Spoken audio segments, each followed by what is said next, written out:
मैथिली आ भोजपुरी के सबसे नीक चैनल एपी प्रोडक्शन दरभंगा के एखनई लाल बटन दबाकर सब्सक्राइब करू और घंटी के निशान बटन के जरूर दबाओ ताकि नव नव ऑडियो आ वीडियो अहाँ सब लग तुरंत पहुंच सके।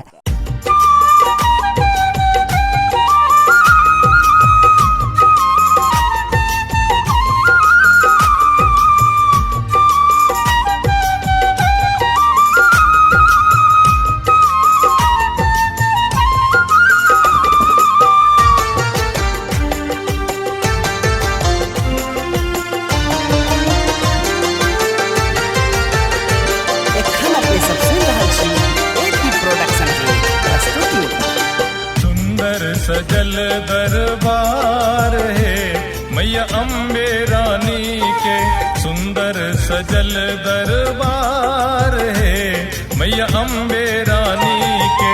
अम्बे रानी के जगदम्बे रानी के मैया अम्बे रानी के, अम्बे रानी के जगदम्बे रानी के मैया अम्बे रानी के।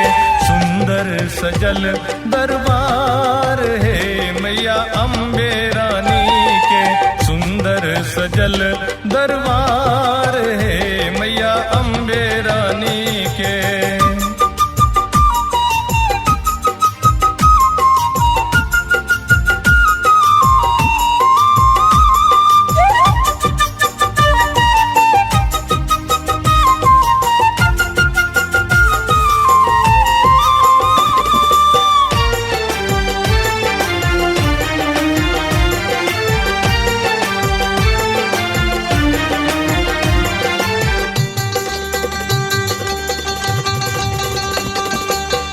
जगमग जगमग दीप जरैया, माथ मुकुट मैया के शोभैया।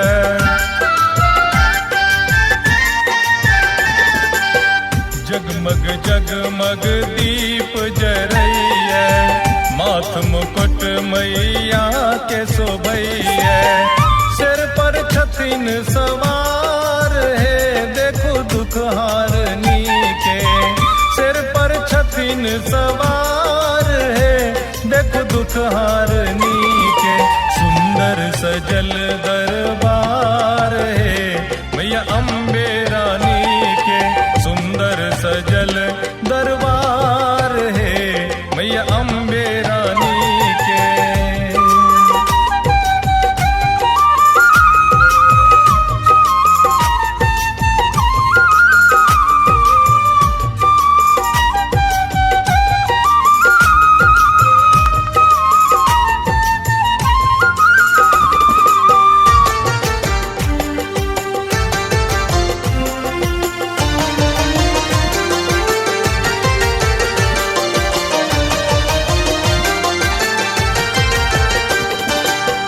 दानव के संहार करै छथ, भक्त के उद्धार करै छथ।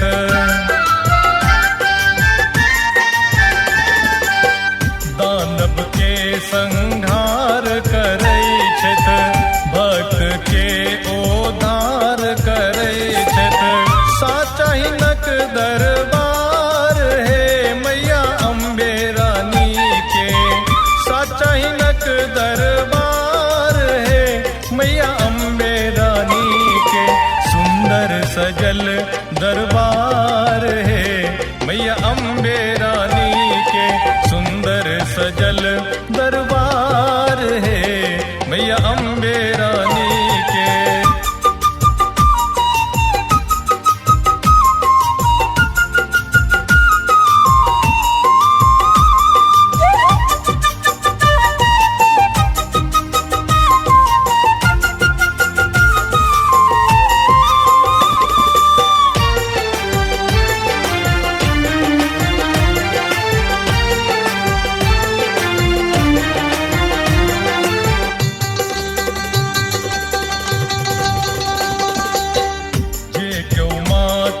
शरण अवैया, मन चाहा फल मास पवैया।